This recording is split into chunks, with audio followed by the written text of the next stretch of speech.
I am Jessica Taylor, 34 years old, and until 3 weeks ago, I was the director of IT consulting at Vertex Solutions. 7 years of dedication ended with a security escort and a box of personal items.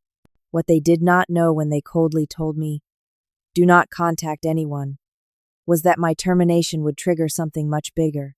A $250,000 invoice that would send the entire executive team into panic. If you are wondering how firing me backfired so spectacularly, stick around. Let me know where you are watching from. Hit that like button and subscribe to join me on this journey of professional vindication. My journey at Vertex Solutions began long before the dramatic conference room showdown that would eventually unfold. With a computer science degree from Stanford and an MBA from Northwestern, I had always been driven to excel in the tech consulting world. Vertex had been my dream company, known for its innovative approaches and ethical business practices under the leadership of its founder, Harold Wilson. I still remember my first day as a junior consultant. The office buzzed with energy, creativity flowed freely, and Harold made a point to personally welcome every new hire.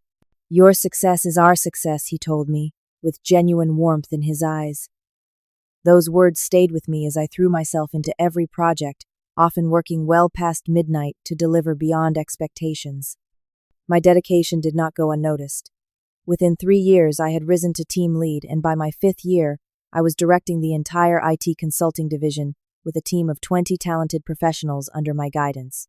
My crowning achievement was developing a specialized client management system that integrated seamlessly with our clients' existing infrastructure, saving the company millions in implementation costs and drastically improving client retention rates. Harold became something of a mentor to me. "Jessica, you understand what many in tech forget," he once told me during a late strategy session. "Technology is about people first, code second." We shared a philosophy that ethical business practices and genuine client care were the foundations of sustainable success. Everything changed when Harold announced his retirement 4 years into my tenure.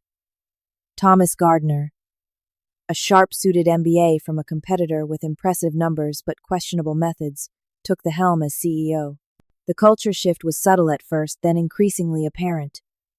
Quarterly profits became the sole measure of success, regardless of how they were achieved or the long-term implications. Other key players in this unfolding drama included Natalie Peterson, our CFO.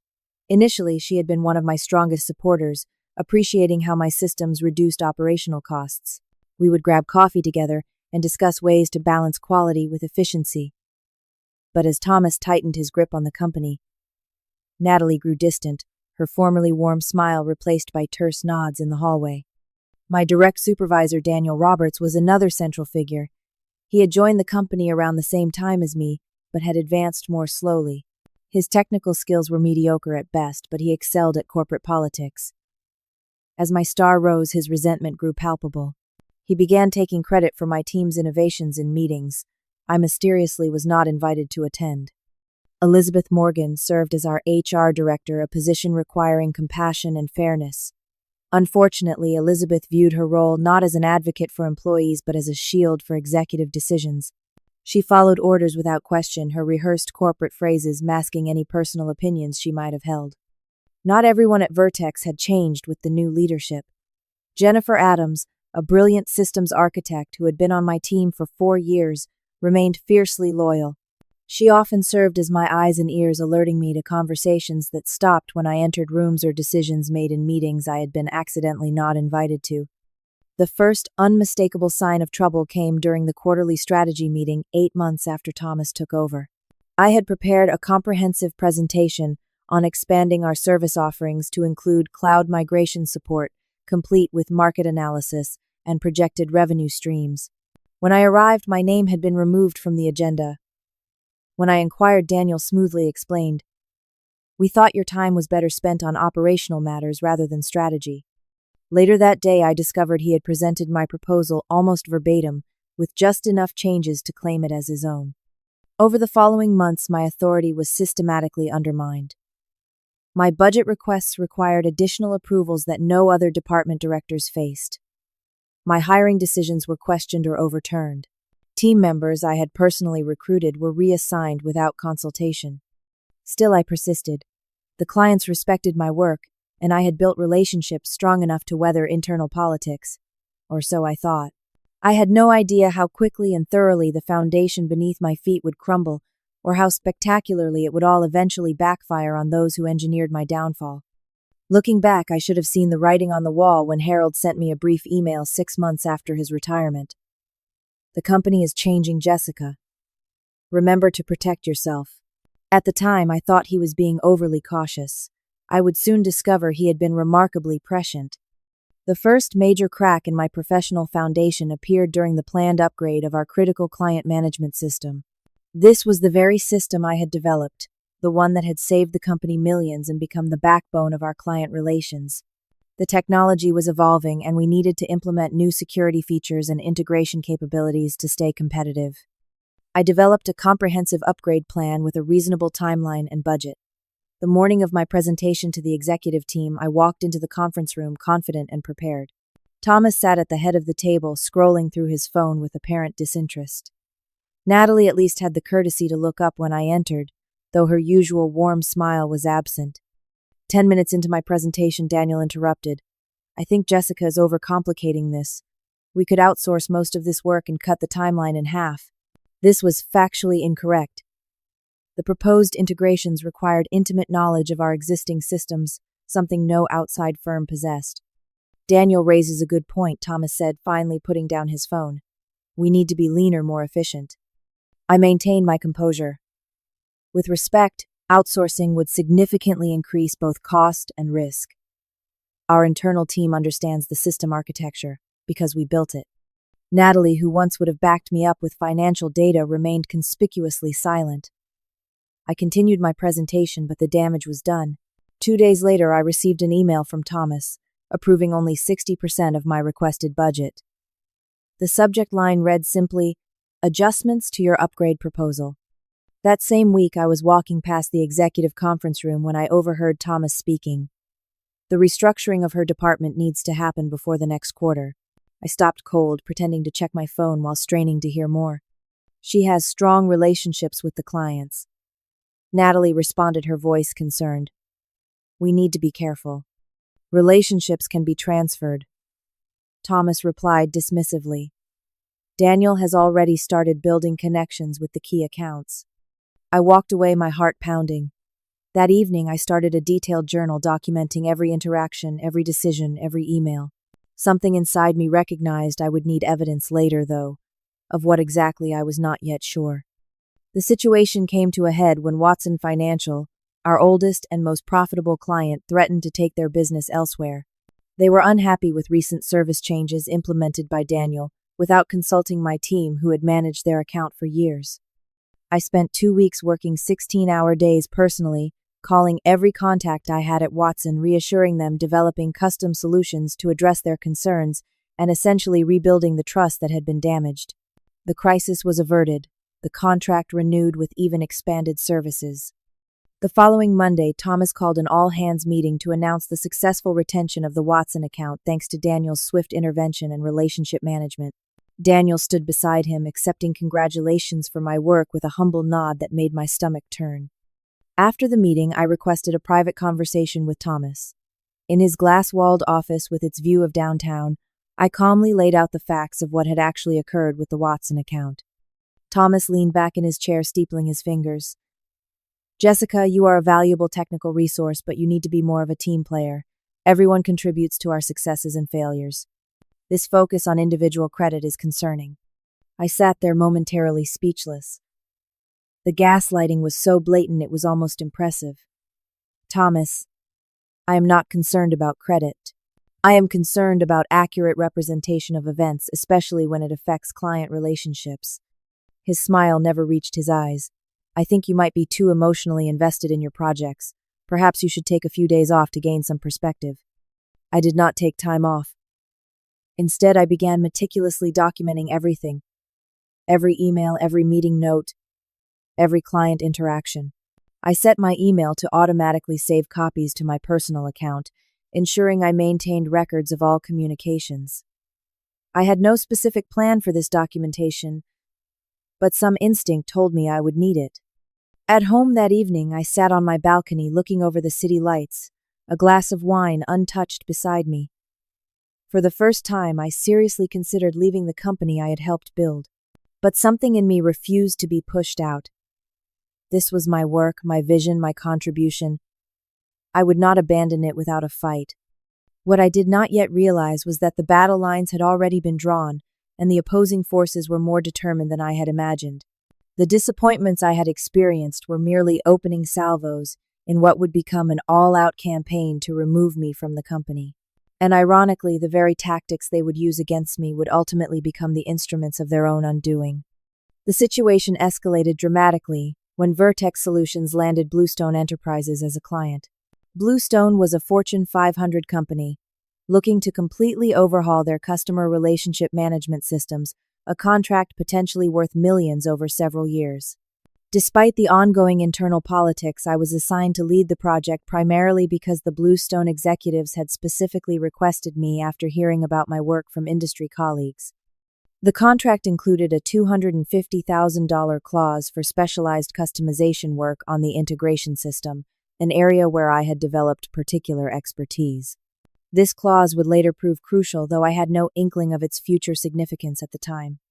The morning after the contract was signed, Thomas called me into his office. "This is a critically important client, Jessica. We cannot afford any mistakes." "I understand.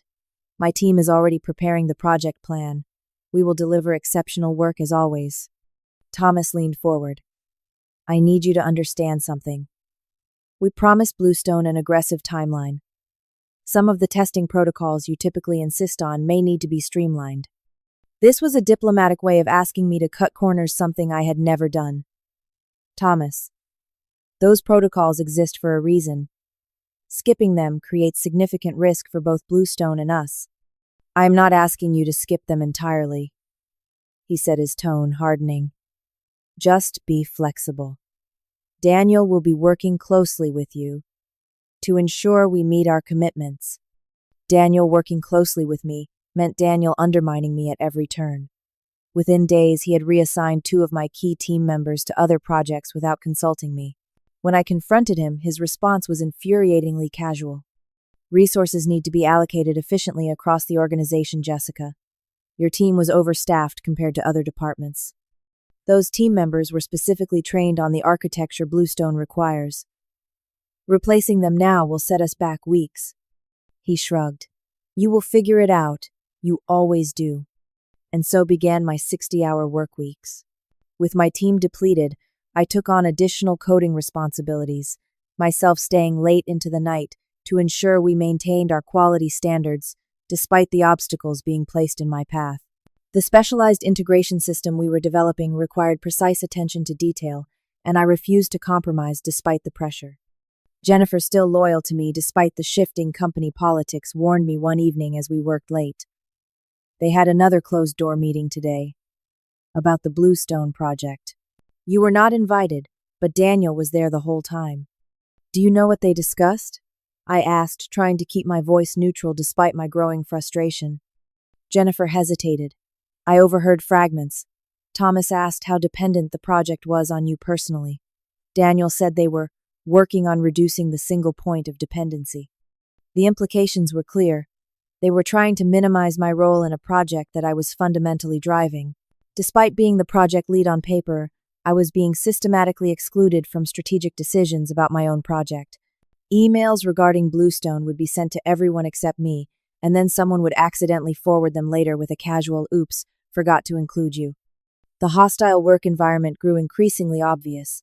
My suggestions in meetings were ignored until Daniel or another manager repeated them minutes later to general approval.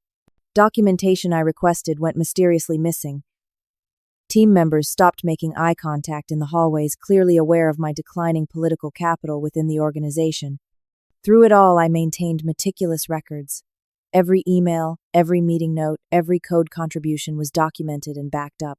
I had no clear plan for how this documentation might help me, but some survival instinct told me it was necessary. Despite these challenges, the specialized system for Bluestone took shape. Working nights and weekends, I personally ensured that every component met our quality standards.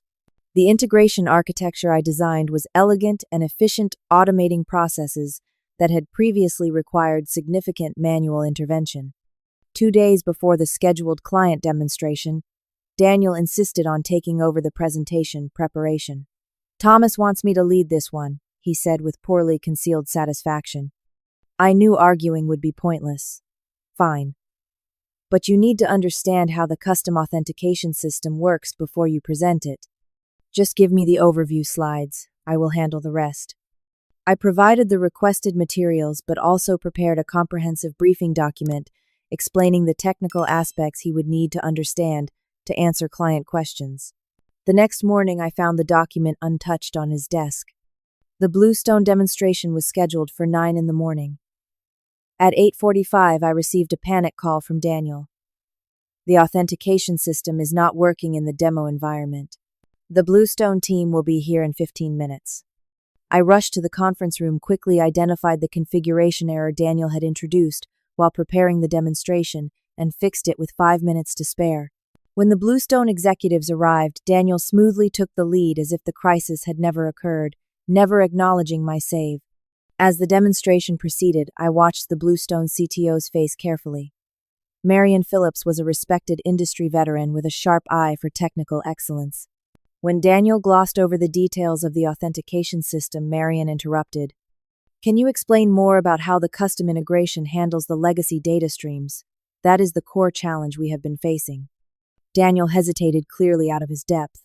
Before he could formulate a response, I smoothly stepped in.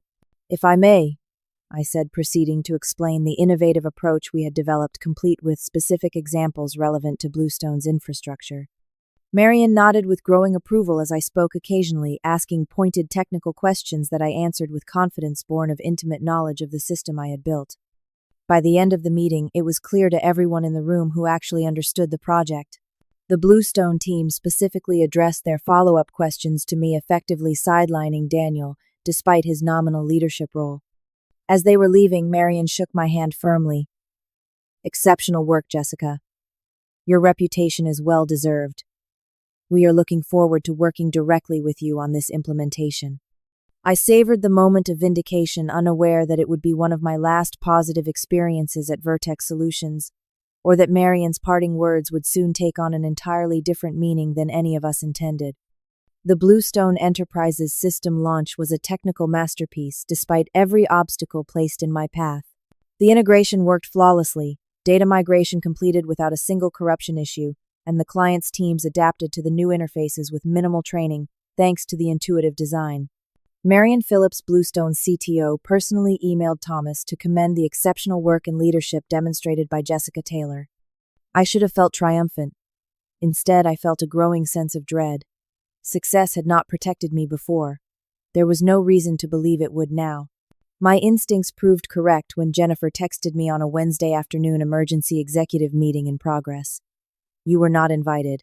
Everyone else from director level up is there." 3 hours later, my office phone rang. Elizabeth from HR, her voice carefully professional. "Jessica, could you please come to conference room B? We need to discuss something important." I knew before I even reached the room.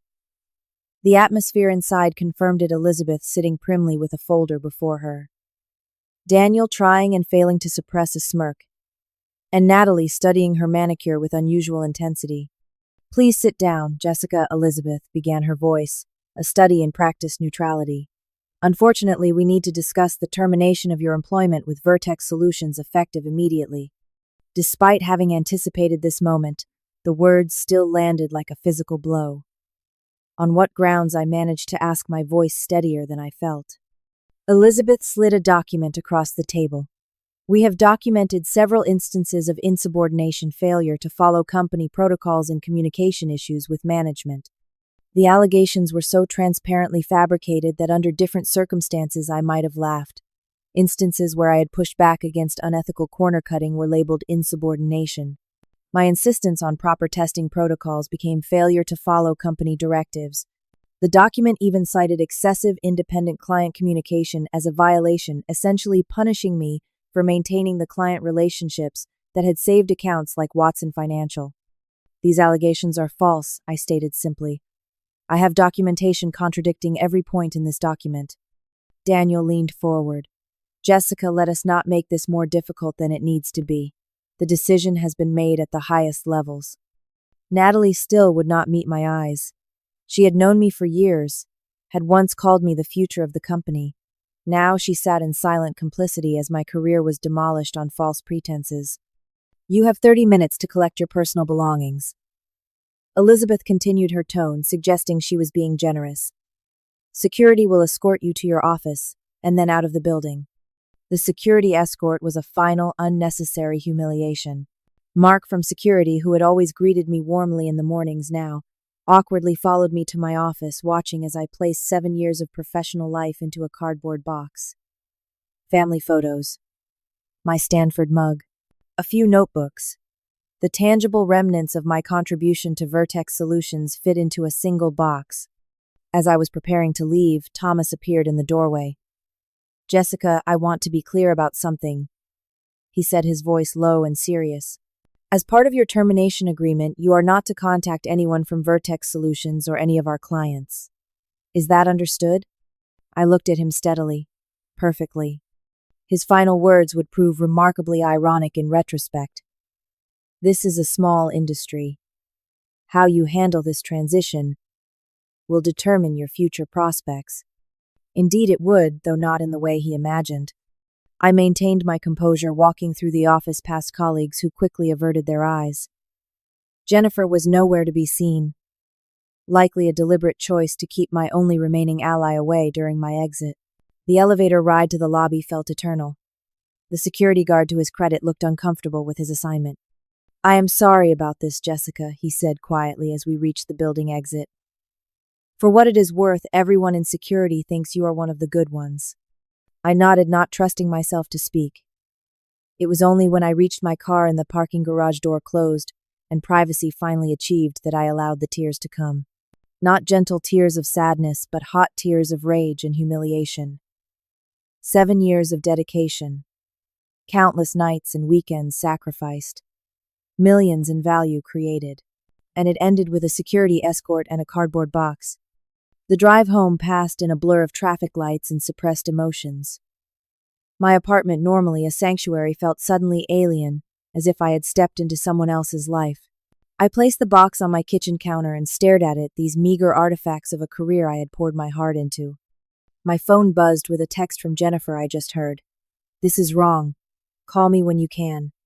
I wanted to call her immediately, pour out my shock and anger, but Thomas's parting words echoed in my mind. You are not to contact anyone from Vertex Solutions. The termination agreement I had signed included a non-communication clause with significant financial penalties. As unjust as my firing had been, giving them legitimate cause to pursue legal action against me would only compound the damage. Instead, I texted back, "Thank you. Cannot talk now. Will be in touch when possible." I turned off my phone, opened a bottle of wine I had been saving for a special occasion, and allowed myself one evening of unrestrained grief for the professional identity I had lost. Tomorrow would require strength and strategy. Tonight was for acknowledging the pain of betrayal.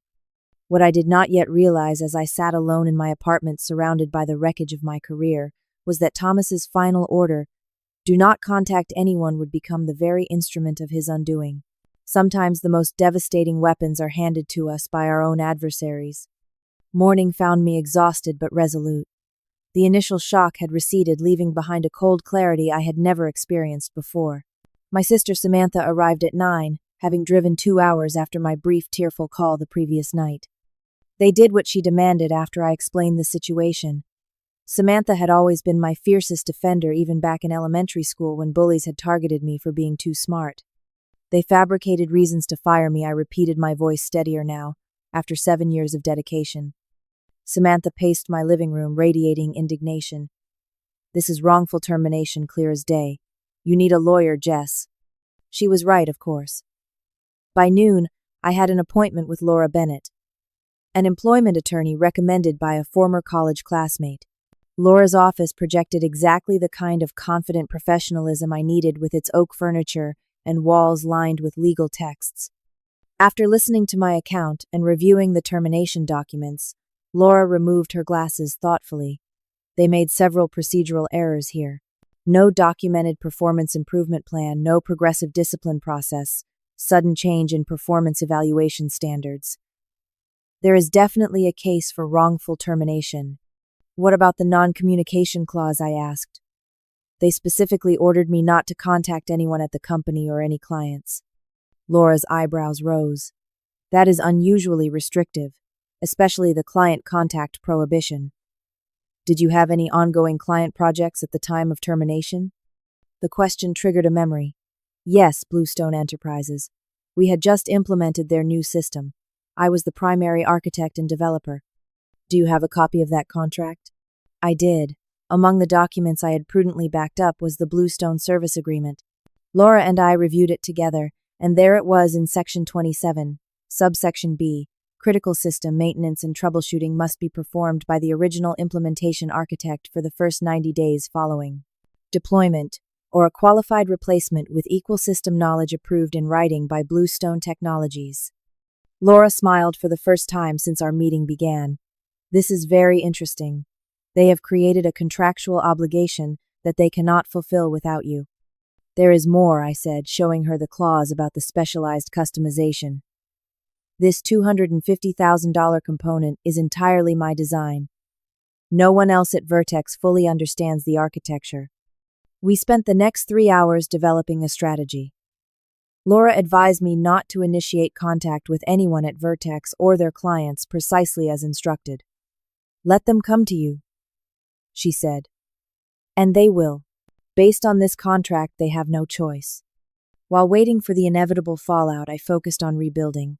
I registered Taylor Technology Consulting LLC, created a professional website, and began reconnecting with my broader professional network, carefully avoiding any current Vertex employees or clients. My phone remained conspicuously silent regarding Vertex matters, though Jennifer sent occasional cryptic updates, system meeting today. Lots of confusion. And later, client asking questions no one can answer. On the 5th day after my termination, the first cracks appeared. Marion Phillips from Bluestone connected with me on LinkedIn with a message: need to discuss ongoing support for recent implementation.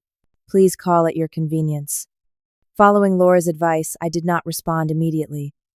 The non-communication clause cut both ways, creating a shield that now protected me from accusations of client poaching. 8 days after my termination, my phone rang with a number I recognized as Vertex's main line. I let it go to voicemail. Thomas's voice tense but attempting cordiality. Jessica, this is Thomas Gardner.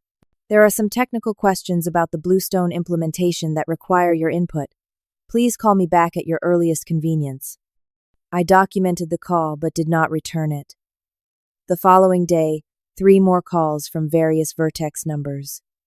I documented each, but maintained my silence. On the 10th day, the communication I had been waiting for arrived: a formal letter on Bluestone letterhead requesting my consulting services to address critical system issues with their recent implementation. The letter made no mention of Vertex addressing me directly as the system architect. Now I had legitimate grounds to respond without violating the non-communication clause. I prepared a careful reply on my new company letterhead, expressing willingness to provide the requested services at my standard consulting rate, which I listed as $2,000 per hour with a minimum engagement of 125 hours payable in advance. Total $250,000. It was the exact amount of the specialized customization clause in the original contract, a fact that would not be lost on anyone familiar with the agreement. The price was high but not indefensible given the emergency nature of the work and my unique expertise with the system. 2 days later, I received a purchase order from Bluestone, countersigned by Vertex Solutions as the primary contractor. They had no choice but to approve my consulting fee if they wanted to maintain their relationship with a major client. The stage was now set for my return, not as an employee, but as an independent consultant with considerable leverage. Laura reviewed all the documentation and helped me prepare for the inevitable confrontation. Remember, she advised, you are now operating from a position of power. They need you more than you need them. Maintain your professionalism at all times, but do not let them bully or manipulate you. I spent the weekend preparing technically and emotionally for what would come next. I reviewed all my notes on the Bluestone system, ensuring I could address any issues efficiently. I also practiced maintaining a neutral expression and calm tone, determined not to let the executives who had betrayed me see any lingering hurt or anger. When Monday arrived, I was ready. Dressed in my most professional suit, armed with technical knowledge and legal preparation, I headed to the meeting that would transform me from victim to victor in this corporate drama. The central irony was not lost on me. Had they not explicitly forbidden me from contact, I might have responded to Bluestone's initial inquiries informally, perhaps even helping Vertex maintain the relationship without the financial consequences they now faced. But they had made their choices, and now those choices would cost them exactly $250,000. 2 weeks after my abrupt termination, the Bluestone Enterprises system began experiencing critical issues. The custom authentication module, which I had designed to interface with their legacy security protocols, was throwing intermittent errors during peak usage hours. Customer data was still secure, but access delays were creating significant operational disruptions. Vertex Solutions dispatched their senior development team to address the problem. They spent 3 days attempting various fixes, each making the situation incrementally worse. The system I had carefully crafted was complex by necessity, with intricate interdependencies that were documented thoroughly in materials that had apparently been ignored after my departure. By the end of the first week, Bluestone's patience was wearing thin. Marian Phillips, their usually composed CTO, finally lost her professional cool during a status call with Thomas and Daniel. "This is completely unacceptable," she reportedly said, according to Jennifer's discreet text updates. "We specifically contracted with Vertex because we were promised Jessica Taylor's expertise on this implementation."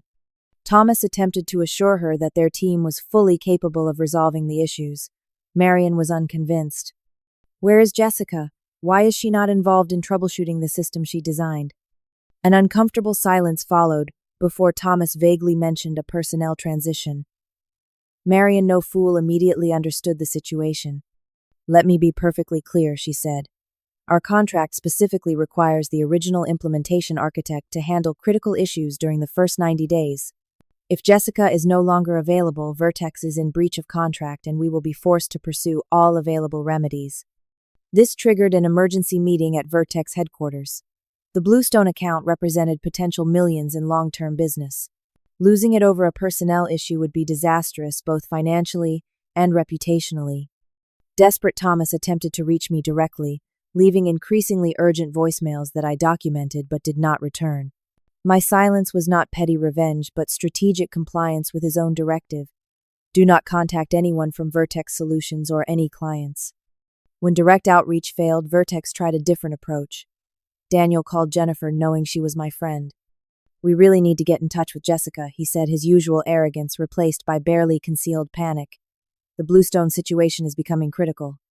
Jennifer, loyal to the end, played innocent. "I thought she was instructed not to have any contact with Vertex employees or clients. I would not want to put her in a difficult position." Backed into a corner of their own making, Vertex had no choice but to formally acknowledge the need for my services. The official letter from Bluestone provided the perfect cover for me to respond without violating the non-communication clause. My consulting terms, while expensive, were justified by both the emergency nature of the work and the specialized knowledge required. The $250,000 figure was deliberate, of course, mirroring the exact amount of the specialized customization clause in the original contract. It was high enough to make a point, but not so excessive that it could be dismissed as unreasonable given the circumstances. When Bluestone forwarded my response to Vertex, Thomas reportedly exploded. $250,000. That is extortion. Marian's response was cool and factual. "Actually, it is the market rate for emergency consulting by a senior system architect with proprietary knowledge of a custom implementation. Your company created this situation, Thomas. Now you need to fix it." With no viable alternatives and a major client relationship at stake, Thomas reluctantly approved the expense. The purchase order was processed, and arrangements were made for me to begin work the following Monday. What happened next became company legend retold in hushed tones around office coffee machines and industry happy hours. Thomas called an emergency financial review meeting to address the unexpected expense. Present were Natalie as CFO, several board members attending virtually, and the Bluestone executive team including Marian Phillips. Before we proceed with the quarterly review, Thomas began, we need to address an unexpected expenditure that has impacted our projections. There is a $250,000 consulting fee that was not in our budget. One of the board members leaned forward. That is a significant unplanned expense. Who authorized this? Thomas looked pointedly at Natalie. That is what I would like to know. The room fell uncomfortably silent as all eyes turned to the CFO. Natalie, who had maintained her composure throughout my termination, finally showed emotion. Not guilt or contrition, but something closer to righteous indignation. Without speaking, she opened her folder, removed my termination letter, and slid it across the table toward Thomas. The document prominently featured his signature below the non-communication directive. You did, she said simply. The implications were immediately clear to everyone in the room. By firing me and prohibiting contact, Thomas had created the very situation that necessitated the expensive emergency consulting. Marian, who had been quietly observing this exchange, allowed herself a small smile. Perhaps we should discuss how this personnel transition has affected the project timeline and budget. She suggested, her tone making it clear she understood exactly what had transpired. Thomas, for once, had no smooth response. The quarterly review proceeded in a strained atmosphere, with the unplanned consulting fee hanging over the proceedings like a corporate sword of Damocles. The following Monday, I returned to Vertex Solutions not as an employee, but as an external consultant, with a signed contract and considerable leverage. The security guard who had escorted me out weeks earlier now welcomed me with a knowing smile and a visitor badge. Good to see you back, Miss Taylor, he said with a wink. Thank you, I replied. It is good to be back even temporarily. As I walked through the familiar halls toward the conference room where the Bluestone team waited, I passed Daniel's office. He quickly averted his eyes and became intensely interested in his computer screen. Other former colleagues reacted with a mixture of surprise, awkward smiles, and quickly whispered conversations as I passed. I entered the conference room with my head high and my expression professionally neutral. Thomas sat at the far end of the table, his usual confident demeanor notably diminished. Natalie was absent. Marian rose to greet me with a warm handshake. Thank you for coming in, Jessica. We are very glad to have your expertise on this matter. I nodded professionally. I am happy to help resolve the system issues. Shall we get started? And with that, the work began. I was back in the building I had been escorted out of in humiliation, now commanding respect and an exceptional consulting fee. The emergency that had necessitated my return was serious but not mysterious to me. Within hours, I had identified the root causes and begun implementing solutions. The sweet taste of vindication, I discovered, paired remarkably well with professionalism and excellence. The Bluestone system issues proved complex, but not insurmountable for someone intimately familiar with its architecture.